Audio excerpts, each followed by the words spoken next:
السيدة خديجة المدمد، أستاذة القانون ومحامية ومديرة مركز اليونسكو القانون والهجرة. J'ai participé aujourd'hui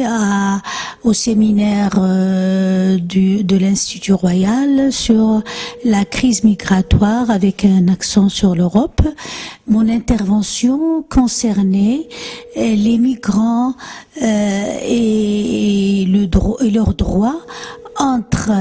les préoccupations sécuritaires et les considérations humanitaires. Alors j'ai essayé dans cette intervention de présenter un petit peu les aspects juridiques de la migration et les deux faces du droit de la migration, c'est-à-dire le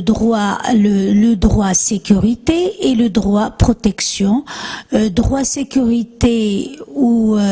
réglementation qui permet aux États d'édicter des législations nationales pour justement organiser toutes les migrations, qu'elles soient volontaires ou involontaires, qu'elles soient régulières ou irrégulières, et donc interdire l'entrée de leur territoire et des personnes non désirées, et aussi sanctionner les personnes qui ne respectent pas les réglementations concernant la migration ou la politique migratoire d'un pays.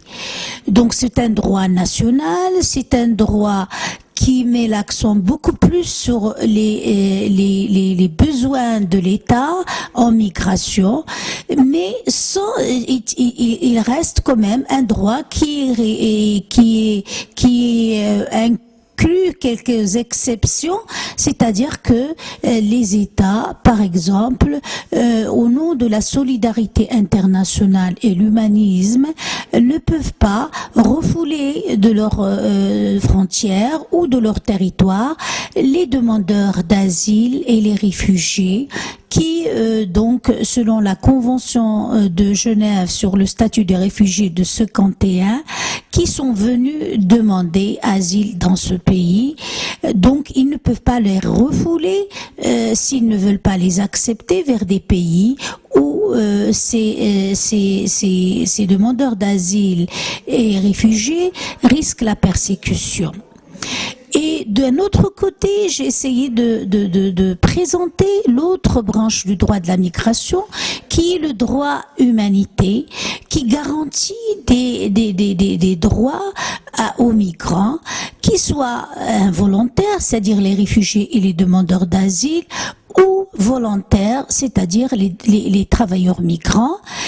Et j'ai parlé de ce droit comme un droit international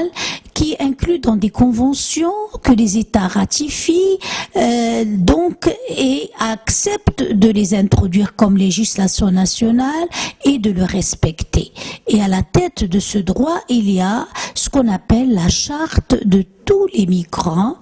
qui est la convention du 18 décembre 1990 sur la protection de tous les travailleurs migrants et les membres de leur famille, et que le Maroc était le deuxième pays dans le monde à ratifier.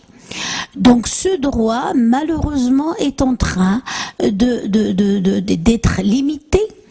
par la première branche de droit, qui est le droit sécurité, et devient de moins en moins important par rapport aux première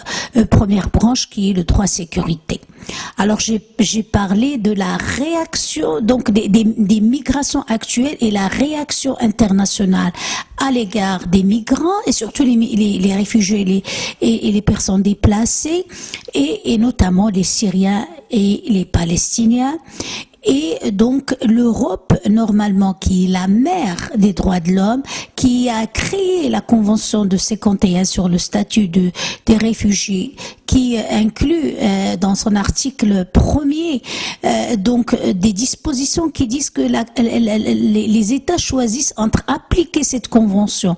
en Europe ou en Europe et ailleurs. Et la plupart des États européens ont accepté que cette convention soit appliquée chez eux en Europe et ailleurs. Mais certaines pratiques sécuritaires actuelles, comparées aux statistiques qui montrent que la plupart, la grande majorité des Syriens et demandeurs d'asile et réfugiés se trouvent maintenant dans les pays limitrophes, notamment au Liban, en Syrie et en Turquie. Donc, et par rapport à l'Europe qui quand même reçoit que 1 million, les trois pays donc reçoivent à peu près 5 millions de demandeurs d'asile et réfugiés, malgré le fait qu'ils soient des pays qui ont des problèmes économiques et ne sont pas aussi développés que l'Europe. Et ils acceptent donc de loger, d'accepter ces demandeurs d'asile. Alors, j'ai un peu aussi, si vous voulez,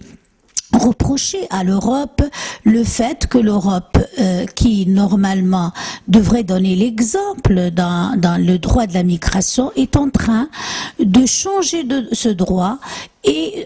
d'introduire des concepts que j'ai considérés comme anti-droit,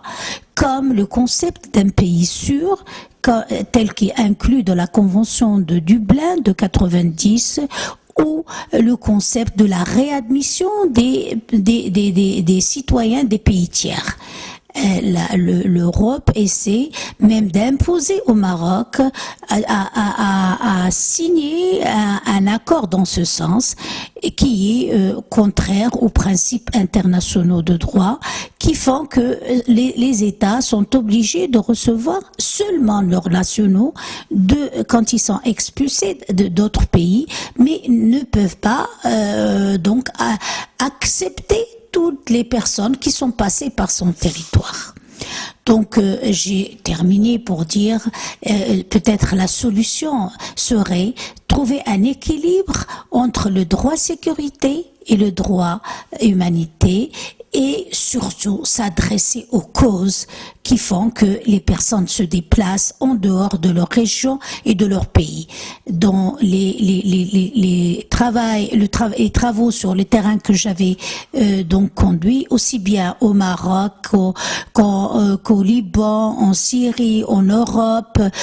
ailleurs, j'ai conclu que la plupart des personnes migrantes ne veulent pas se déplacer si les trois droits de l'homme sont dont les trois générations de droits de l'homme sont réunies, le droit civil, les droits civils et politiques, le droit économique et social et le droit collectif comme le droit à la paix, à l'environnement et au développement. Je pense qu'il faut qu'il y ait une volonté internationale à chercher des remèdes et à peut-être revoir le droit de la migration et le développer au contact de ces migrants et de ces réfugiés pour voir un petit peu, pour trouver une solution internationale, mais respectueuse aussi bien des préoccupations sécuritaires des États et des considérations humanitaires des migrants et des personnes qui sont obligées de partir.